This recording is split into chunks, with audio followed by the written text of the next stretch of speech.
Hey guys, Stephanie Slaughter, aka Slaughter Me here. Today we're going to be talking about something a little bit more personal.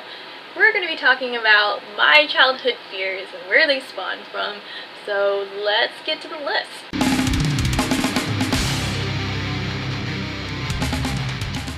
So one of my huge childhood fears, which kind of spawned really early in life, is actually aliens. Specifically E.T. When I first saw E.T., I don't know how old I was. I had to be really young, like 3 or 4 or 5, whatever the age was. E.T. terrified the fuck out of me. I mean, it's supposed to be a family film. Everyone thinks he's cute. It interacts with the kid and everything's cool. It doesn't hurt anyone. But as a kid, I was just like, nah, fuck that. I mean, even as an adult, if I saw E.T. walking around, I don't know, I would kind of feel obligated to punch it in the throat because it's fucking scary. I mean, how can something like that, I mean, if you look at it, it's like a 200-year-old grandma mixed with a hairless gorilla that has its fucking neck elongated and then its body all squished together in a barrel and these weird feet, and it makes weird noises, and I don't know, I could see why I was scared of it as a child. But that was honestly one of my first fears I've ever had as a kid. I remember the scene in the movie that I would watch the movie though. Like, I would be scared but still watch the movie. There's a scene where he's running through the woods and he's making this like screaming sound. It literally, I couldn't watch it as a kid. I remember I would watch the movie but then I'd hide behind the couch because that scene just scared me for some reason. And then the other scene that terrified me was when he's at the river, when he's found like kind of dead, you know, he's like dead and grayish and all white. That terrified me. That image just terrified me as a child. And it also like led to other alien type fears. I mean, in the 90s, X-Files was a big thing. The Greys and that scared the fuck out of me too. Anything that had to do with alien abductions and them possibly being able to come down and talk to you or anything like that. Any movies that were like that. Close Encounters, that's another movie I saw as a kid. Like, I was like, why would they want to talk to aliens? That's so scary. Like, I just couldn't, it scared me. One of the fears though I had, as far as just irrational, was that for some reason, I don't know where this came up in my head as a child, but for some reason I had this theory that if you had a really strong light, which the light I had wasn't that strong. It was a floodlight. I mean, it was kind of strong, but not really. If you've shown it into the sky at night, that there is a chance that aliens could see the light beam from outer space and that they might come down.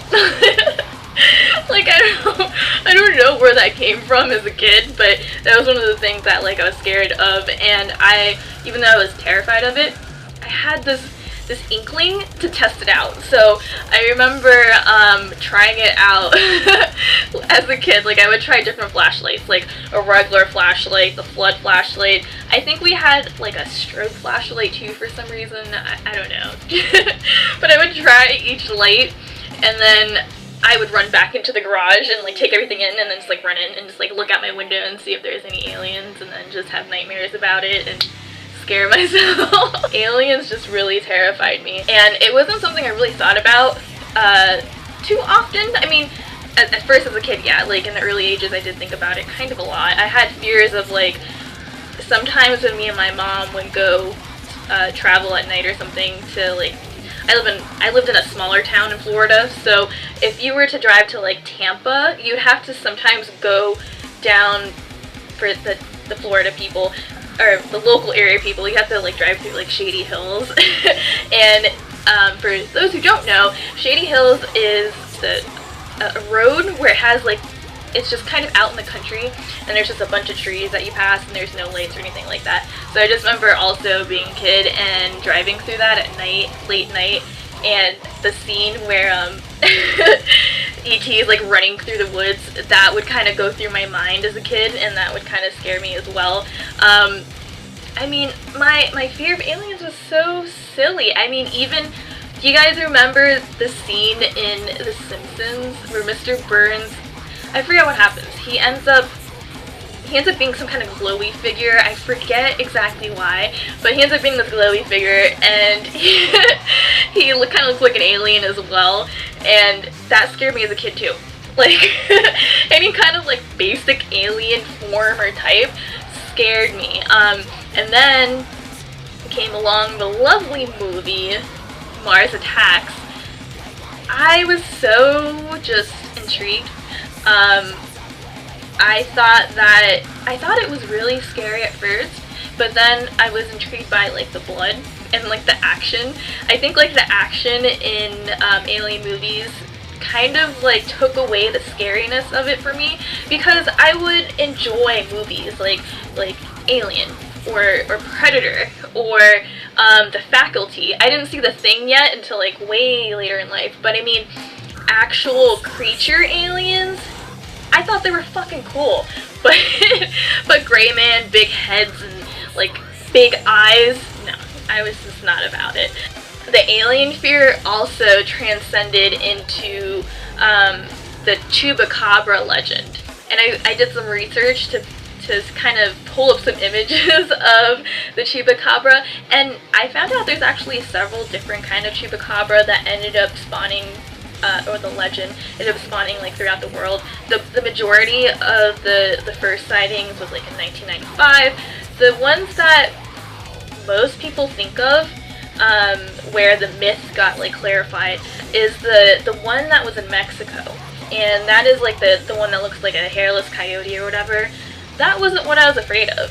Upon doing research, I discovered that the image that I saw as a kid that scared me was actually, it came out of Puerto Rico, which, like I said, I just found that out recently, and it was a reptilian variant, which it ends up looking like an alien.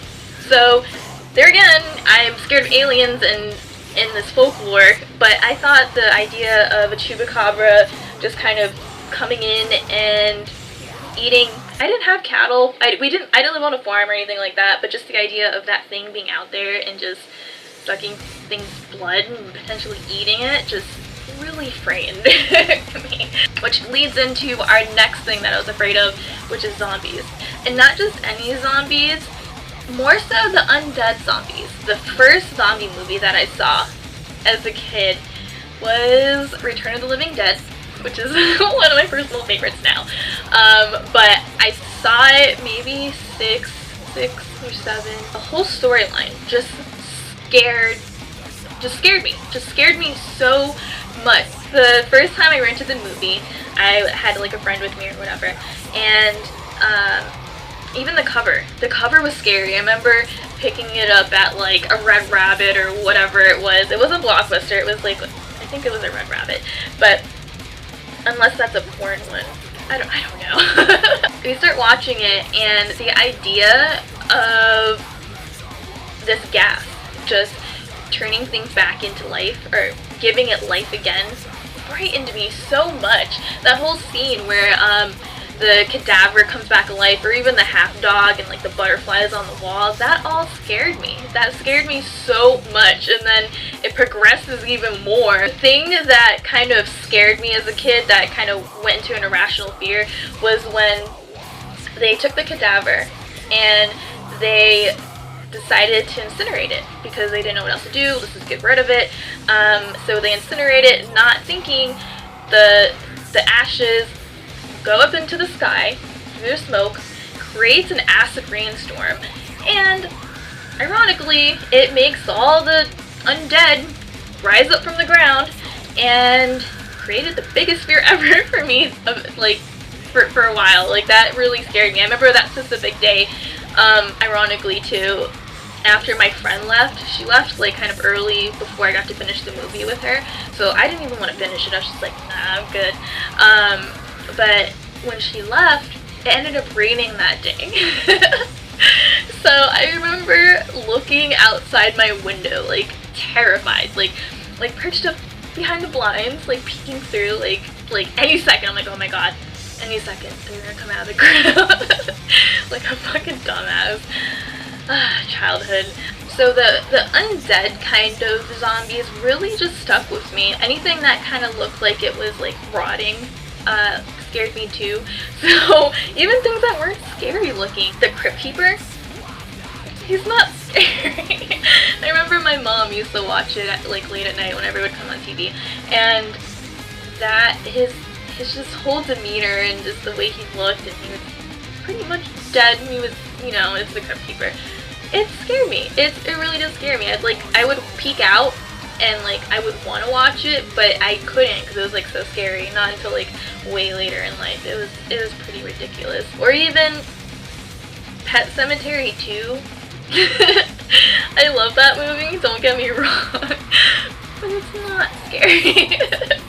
Like whenever the stepdad comes back and he kind of acts like he's just like drunk or whatever at the dinner table, and I don't know, I permanently have a weird like memory of mashed potatoes because of that scene. But it's funny because I know we're switching topics right now, but when I started playing video games that weren't just like Mario or Pokemon or Sonic, when I first dove into Zelda, Ocarina of Time, the re-deaths on there, those really frightened me. I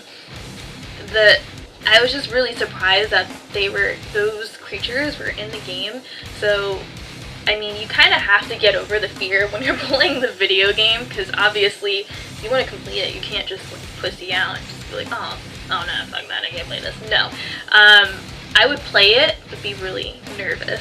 The first time I went through the cemetery part, where you have to go like underground and stuff, that was really scary to me. Like I remember just being like sweaty scary, which I haven't been scared like that for a very long time.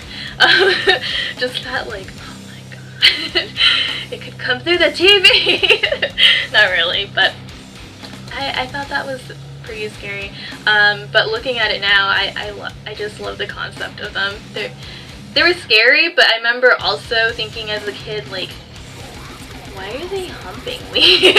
I mean, like, looking at it now, they were probably trying to strangle me, but as a kid, I'm just like, oh, they're scary.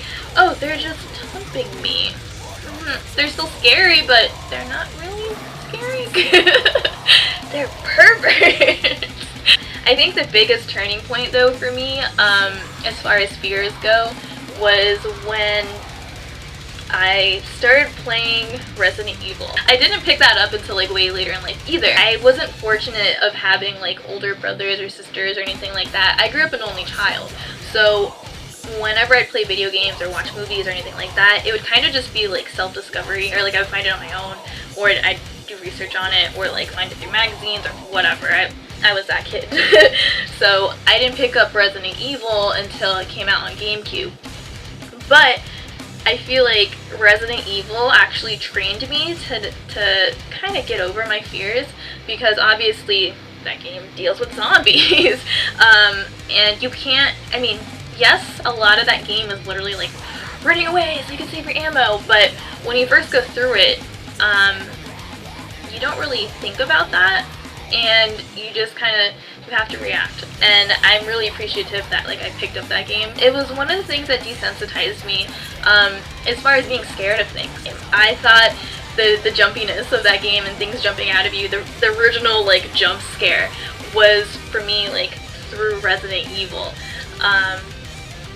And I think that playing it, I think I was like 13 or 14 when I first played it. It literally changed the way I looked at that movie. So that wraps up today's segment. If you guys have any irrational or just silly childhood fears that you guys want to share, please comment in the bottom or tag me on something on Instagram or Facebook.